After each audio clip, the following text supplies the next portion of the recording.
Local government units in Metro Manila are seeing more and more incidents of household COVID-19 transmissions within their jurisdictions.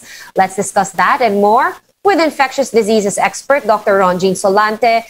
Good evening, Doc Solante. Thanks for joining us again this evening. What exactly is happening on the ground? We've all been at home. We're hearing news from on the ground. Is it really true that household transmission is once again very rampant these days?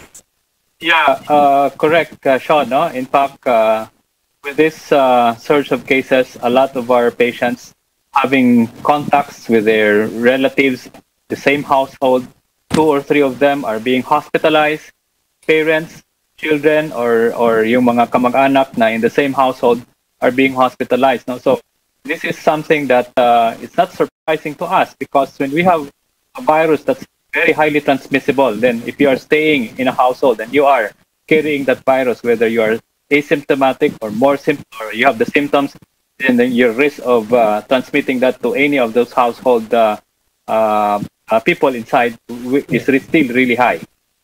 Right, especially now that we're talking about the Delta COVID variant, and we're always assuming that we have the Delta variant, even if it's not.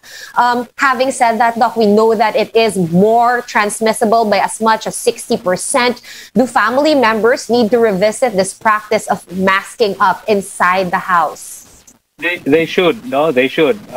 Just like what we recommended in any situation where you are in the house with elderly population, elderly people, or even younger children, no? Because of the highly transmissible virus, you can transmit them anytime. So if anyone has having symptoms, isolate, call the barangay, and you have to be put in a treatment facility.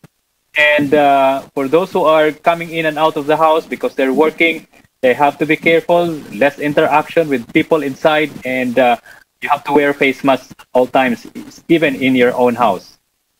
Right. So COVID-19 cases that were logged by the DOH today, Doc, were relatively low at 10,000 cases compared to the last few days when we were logging some 14,000 or 14,500 and up. Whether or not we can attribute this to the ongoing ECQ implementation, of course, remains to be seen, Doc. But maybe you can share with us your experiences on the ground. How are your hospitals doing right now? Is it true that they're filling up and we are running out of bed space? Yes, that's true. In the hospitals that I've been affiliated, both the government and the private hospitals, patients are queuing up not only in the emergency room, but also in the ambulance, waiting for vacancy in the emergency room. So that's how bad the cases are now. And then if they're waiting for beds in the regular COVID room, they are waiting several number of days, because most of the patients that we're admitting now are the severe and critical, no? And that's why we're seeing patients dying in the ER, dying in the ambulance while waiting for beds. And that's so sad to really observe at this point in time. Right, but we've also, Doc, been under the pandemic for about 1.5 years now, and we have experienced a surge, although probably a little bit lower than this current one. Have we improved on our response in terms of stocking up on ventilators and whatever machines that we need to keep people alive? Can you say that we have been able to do this successfully?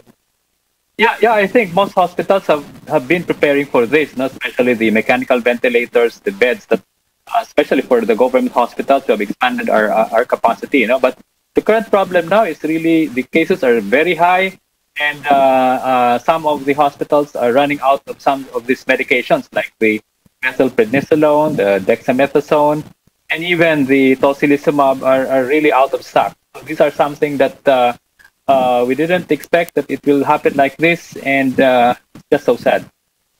That's right. Those drugs are always out of stock, so hoping that will be resolved. But Doc, can you also tell us, I know probably a lot of people are wondering whether those cases that are severe, that are in your emergency rooms and in your ICUs are all vaccinated cases. Can you tell us about the quality of the patients? Are they half vaccinated, fully vaccinated, unvaccinated?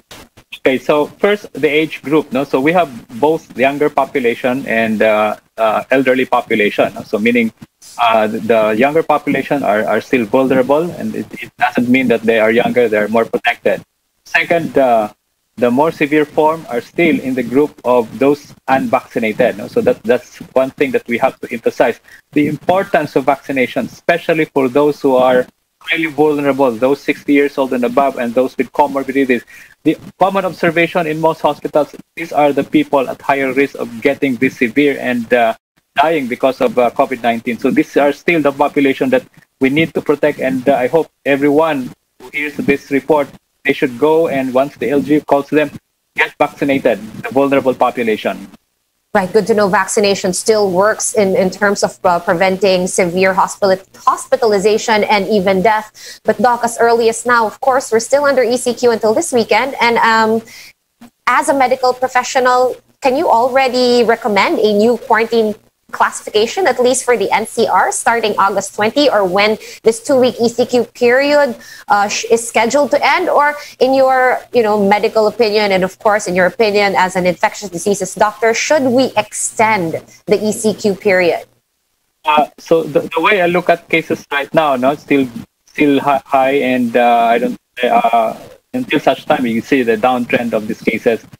I still go for the ECQ, but again, stricter implementation of the provisions of the ECQ is also very important. And again, implying all the public to really comply with the ECQ provisions. All right. Thank you so much for your time as usual and all your advice. Dr. Rontgene Solante, thank you so much for joining us this evening. Thank you, Sean, and stay safe.